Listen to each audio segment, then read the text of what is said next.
तुम्हारी जरूरत नहीं है मुझे।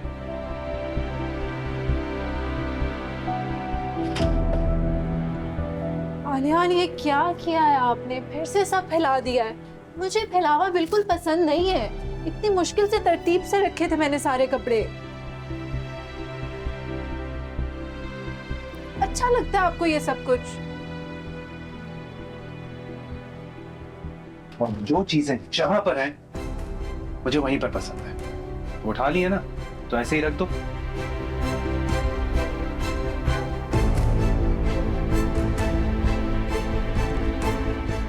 सीरत,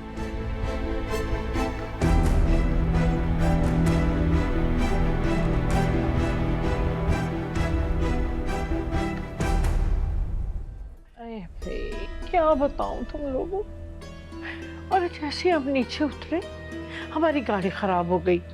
पता नहीं कम बखत मारे कहाँ से आए और आते ही पिस्टल निकाले और हम पे तान ली।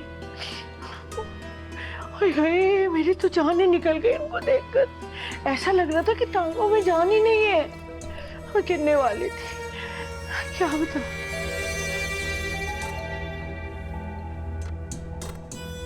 अस्सलाम वालेकुम।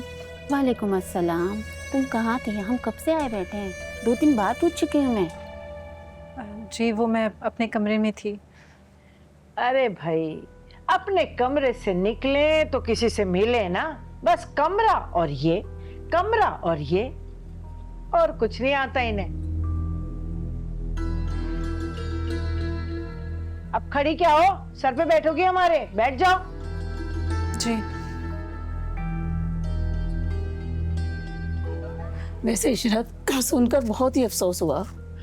अरे क्या बताऊं, सुबह से सारा खानदान अफसोस करने के लिए आ रहा है। जिस जिस को पता लग रहा है कोई आ रहा है, कोई फोन कर रहा है, लेकिन जिसे करना चाहिए वो नहीं कर रहे। ऐसे ही वक्तों में तो पता लगता है कि कौन अपना है और कौन पराया है। हाँ ये तो है। वैसे इशरत, जो पहना था कुछ बचा है या सभी ले गए? बचना कहाँ था, सब लेके चले गए। खुदा गारत करे कमबख्त मालिक। अरे इतनी चाहत से असलम साहब ने मेरे लिए चूड़ियां बनवाई थी, सब लेके चले गए। बुंदे और कुछ न छोड़ा। पता नहीं कौन सी मनहूस घड़ी थी कि हम दावत देने के लिए चले गए। समझ नहीं आई। अल्लाह क्या करूं। सारा का सारा मेरा सोना ले गए। सुबह गारत करे उन्हें। देखना चैन से नहीं बैठेंगे। कितना सोना महंगा हो गया।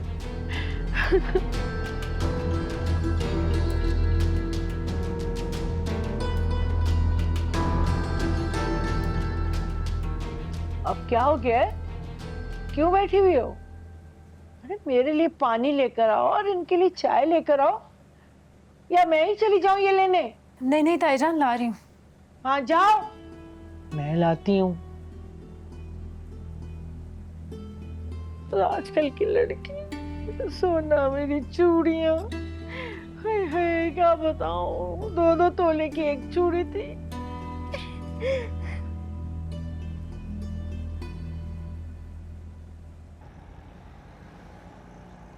हाँ हाँ बेटी बिल्कुल ठीक है, माशाल्लाह खुश है अपने ससुराल में। इसीलिए तो कहता हूँ कि रिश्ते अपनों में ही करने चाहिए। और तुम्हारी दूसरी बेटी, उसका कुछ पता चला? उसकी बात मत करो, यहाँ कोई उसका जिक्र नहीं करता। मैंने सोच लिया सिर्फ एक ही बेटी है मेरी। यार एजाज, एक बात कहूं, बुरा मत मानना, लेकिन आजकल ऑफिस में हर कोई इसी टॉपिक पर बात करता है। लोगों को तो आदत होती है गॉसिपिंग की।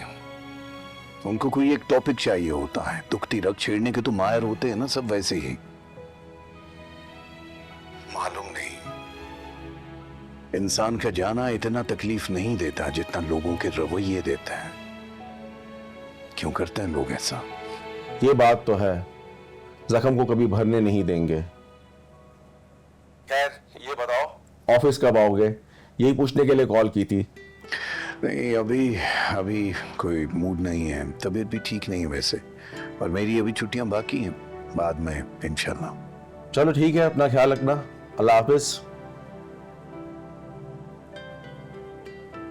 ओके देन, अल्लाह हाफिज। क्या हुआ एजाज? किससे बात कर रहे थे?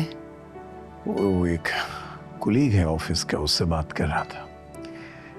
आयशा, मैं सोच रहा हूँ कि ऑफिस चक्कर लगाऊं, लेकिन फिर सोचता हूँ कि रिजाइन दे दूं या अर्ली रिटायरमेंट ले लूं मैं। रिजाइन कर लूं? लेकिन क्यों? क्योंकि अब मैं लोगों की नजरों का सामना नहीं कर सकता हूं आयशा।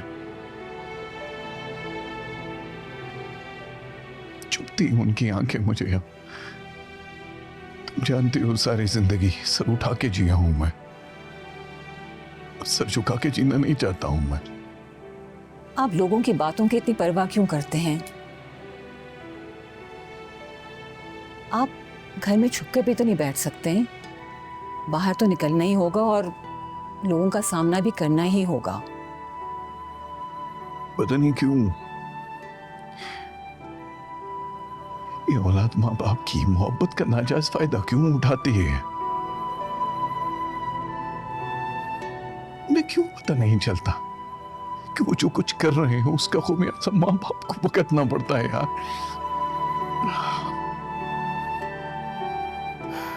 जो हुआ उसको बदलने का इख्तियार तो नहीं है हमारे पास, लेकिन बुलाने का इख्तियार है। लोग जो कहते हैं नहीं कहते हैं उसको आप छोड़ दें। लोगों को तो आदत होती है दिल आज़ारी करने की।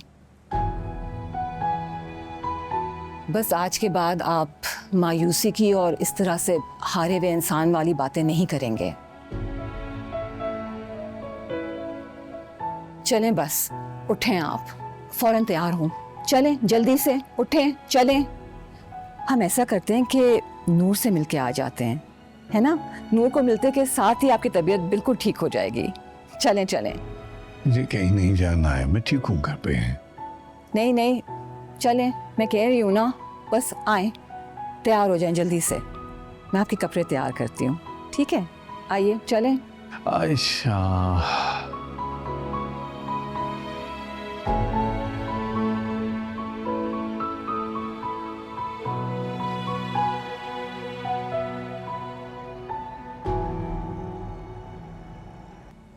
तुम ठीक हो ना?